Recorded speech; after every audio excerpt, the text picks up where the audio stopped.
There was a time when Stephen Moffat was considered the writing god of modern Doctor Who. While Russell the Pompous Twit was giving us farting aliens, Moffat was giving us masterpieces like Blink. Then Moffat became showrunner, and Series 5 ended up being the strongest in New Who's run. But then there were his story arcs. His standalone stories like Heaven Sent were still masterpieces, and frankly, what I consider to be the last great episode of modern Doctor Who, actually, let's face it, was also the last even remotely good episode. He also gave us the two strongest Doctors of the new run in Matt Smith and Peter Capaldi, especially now that David Tennant has simplified his Doctor and his reputation into oblivion. But then, again, there were the story arcs. I mean, anyone that can claim to know what the hell is going on in The Wedding of River Song to this day has inadvertently given us proof that they're on crack. There was also a noticeable shift in overall quality with Series 6. He also entered the gender change into canon in The Doctor's Wife, which was the initial catalyst for those 3 wonderful years with the delightful Dr. Nasty. We also watched the show begin to turn into a leftist nightmare during Capaldi's last 2 horrible series, which also completely wasted the best actor ever to be cast in the lead role. Then there was the abomination called Twice Upon a Time, which completely emasculated the first Doctor and ended with the introduction of Dr. Nasty and Chibs the Idiot. I've always been on the fence as to whether the atrocity that were Capaldi's final 2 series was spearheaded by Moffat or the BBC, but honestly, I think it may have been more of the latter. That, and people kept calling Moffat various sorts of ists, and I think he went a little too far to compensate. Most of Moffat's crimes were pretty much forgiven in retrospect, with the reign of Chibs the Idiot, who managed to destroy the show beyond any point of return, more so than any of us would ever have imagined. But then,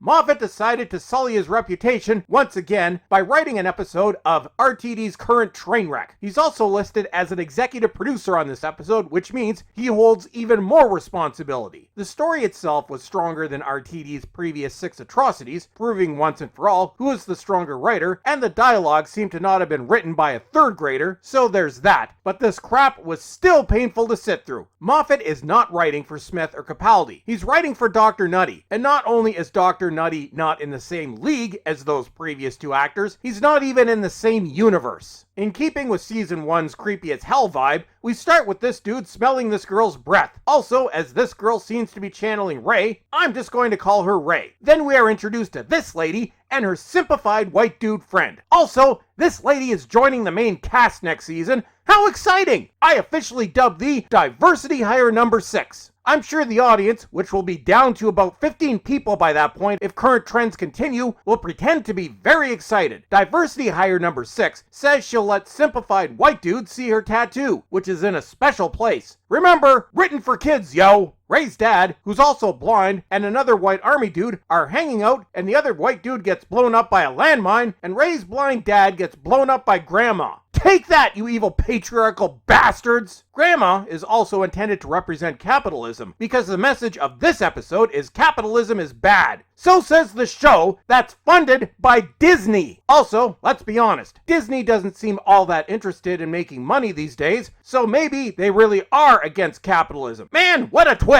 Then, God help us, out pops Dr. Nutty and Princess Zumi with their fancy new hairdo. Then Dr. Nutty steps on a landmine. Oh no! And there you have the entire episode. Dr. Nutty crying while standing on a landmine. Dr. Nutty is singing to calm himself down because any increase in blood pressure will cause the landmine to go off. Yes, the Doctor, who can diminish his bodily functions to imitate death and exist in the vacuum of space wearing nothing but a helmet, can't control his blood pressure. Dr. Nutty says the landmine has flashy lights because capitalism. And Dr. Nutty is so flashy because he wants to make the real fans gag. Dr. Nutty says he can hear someone screaming. That's the audience that held out hope that the return of RTD wasn't going to be complete trash. I hate to say I told you so, but Dr. Nutty tries to get Princess Zumi to help. Too bad she's useless. That and she gets distracted because the sky is pretty, and then she starts playing with shrunken bodies with eyeballs sticking out. Remember, kids show, Shrunken Bodies helps Dr. Nutty shift his weight while he sings a sad little tune. The shrunken eyeballs start to project Ray's blind dad, and his first sight is Dr. Nutty. Well, that's unfortunate. They kill people for being blind here because they're not economically viable, because capitalism. And yet Dr. Nutty is still around despite nobody watching. Then Ray turns up looking for Daddy,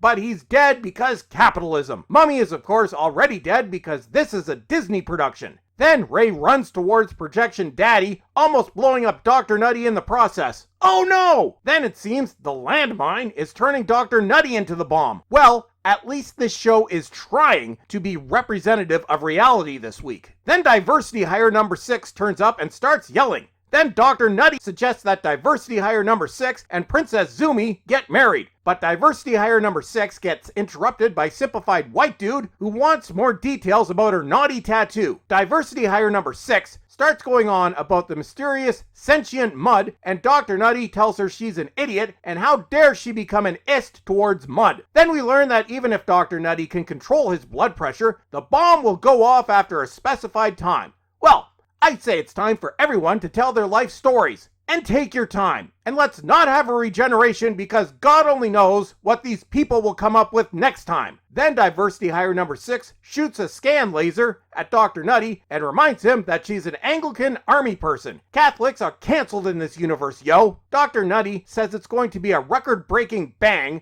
when he blows up. He does like banging. That's definitely been established. Then Grandma shows up and she's not happy. She's an ambulance that kills people. Good Lord, Moffat, my country doesn't need any more ideas. Then Simplified White Dude shows up and shoots Princess Zumi. Dr. Nutty is sad and Grandma is out for blood. Then she reminds us that Princess Zumi is a mystery and the magical snow returns. Yeah, nobody cares! Then we learn that the landmine is Diversity Hire number 6's fault because she's on the side of capitalists or the side of death. She just doesn't realize it as Disney inadvertently reveals itself. Dr. Nutty then orders the dead blind white guy to prove to Diversity Hire number 6 that she's working for Satan, i.e. Disney. But he says no. Then Dr. Nutty gets pissy, mumbles something about being a father, and the dead blind white guy agrees. Then we learn that Simplified White Dude already saw Diversity Hire number 6's tattoo because he's a pervert. Then Diversity Hire number 6 and the Simplified White Dude start talking about getting into an ESG advertiser-friendly relationship, but only after Simplified White Dude tells Diversity Hire number 6 that everyone thinks he's involved with some other dude, but he really isn't.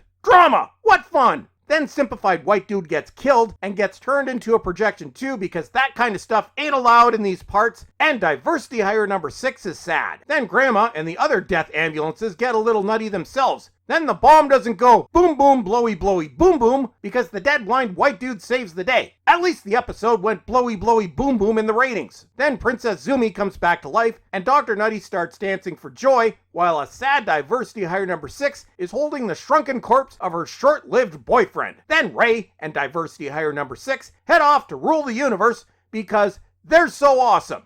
How low will the ratings get next week? Only time will tell. And that's it for today. Don't forget to follow me on X, and until next time, suck it!